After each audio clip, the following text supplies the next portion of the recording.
हमारे साथ अविनाश गुप्ता है। अविनाश जी, बहुत स्वागत है आपका। क्या खबर है सर, क्या वाकई ज्वेलर्स को इस वक्त मार्जिन कॉल्स आ रहे हैं, दिक्कत हो रही है थोड़ी? सर, आज की डेट में अगर से तेजी का सब लोग समझते हैं कि ज्वेलर को बहुत फायदा हो रहा है, लेकिन आज की डेट में सबसे ज्यादा स्ट्रेस में कोई है तो ज्वेलर है। क्योंकि डोमेस्टिक मार्केट के अंदर गोल्ड ऑलरेडी डिस्काउंट पे चल रहा है इंटरनेशनल मार्केट के रेट में। जीएमएल जो कि गोल्ड मेटल लोन है, उसके margin calls mark to market bank को देने पड़ेंगे। उसका एक स्ट्रेस बहुत बड़ा है, क्योंकि जैसे जैसे दाम बढ़ रहा है उनके पास में लिक्विडिटी जितनी भी आती है उनको मार्जिन कॉल देने में निकल जाती है। तीसरा है इंटरेस्ट जो जीएमएल के ऊपर था, because of the international market के अंदर जो लंदन से जो माल शिफ्ट हुआ था न्यूयॉर्क की तरफ, उसकी वजह से इंटरेस्ट बढ़ गया है गोल्ड मेटल लोन पे, जो कि 2.5 से 3% था, उसको जाकर के 7 से 8% के बीच में हो गया है। तीसरा, उसके बाद में आता है मार्च ईयर एंड, जहां पर एडवांस टैक्सेस भरने होते हैं। वो एडवांस टैक्सेस जो होते हैं वो सारे के सारे एडवांस टैक्सेस भरने होते हैं।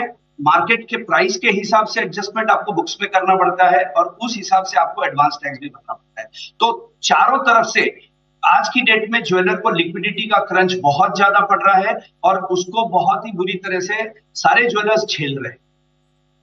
अच्छा, सब झेल रहे हैं। अच्छा, ये एक बात और बताएं अविनाश जी, मतलब बहुत बड़ी संख्या में जो ज्वेलर्स हैं वो गोल्ड मेटल लोन लेते हैं, और अगर इस तरह की मार्जिन कॉल आ रही है तो आगे क्या इम्पैक्ट होगा इसका? सर देखिए, क्या होता है कि जिसके पास पे सेल्स आ रही है वो सेल्स के अगेंस्ट में, जैसे कि वो फ्रेश माल खरीद करके वापस इन्वेंट्री बनाता था, तो अभी उनको उस पैसे से जो मार्जिन कॉल आ रही है वो भरना पड़ता है। तो वो तरीके से लिक्विडिटी की क्रंच थोड़ी सी हो रही है, उससे इन्वेंट्री को मैनेज करने में थोड़ा सा डिफिकल्टी होगी।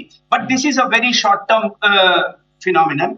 मेरे को लगता है कि अगले 15 दिन से 1 महीने के बीच में लिक्विडिटी वापस ट्रैक पे आ जाएगी, जैसे जैसे सारी चीजें सेट होगी। क्योंकि this is a notional loss, this is not a loss which the jeweler is booking. It is the margin call which is he is paying, because जहां पे GML है वहां पे क्वांटिटी टू क्वांटिटी मैच करना पड़ता है। उसके अंदर बैंक को हमको मेटल के अगेंस्ट में मेटल ही देना है। तो ये सारी चीजों की वजह से थोड़ा सा लिक्विडिटी क्रंच है, but it is a temporary phenomenon. क्या वाकई आप लोग डिमांड से भी जूझ रहे हैं? रिटेल की डिमांड में बहुत कमी आई है? बहुत कमी नहीं आई है, मैं ये बोलूंगा जी, 10 से 15% डाउनफॉल है। मार्च के महीने में जो बिजनेस होता है उसके कंपैरिजन में अगर से मैं देखूंगा तो 15% ओवरऑल में डाउनफॉल है। जो पीक एक महीने भर के अंदर जो तेजी आई है उसका इंपैक्ट देखने को मिल रहा है। 10 से 15% business is down March to March. ठीक है, बहुत शुक्रिया आप अविनाश जी, आपका हमारे साथ जुड़ने के लिए और इन खबरों पर डिटेल में बात करने के लिए।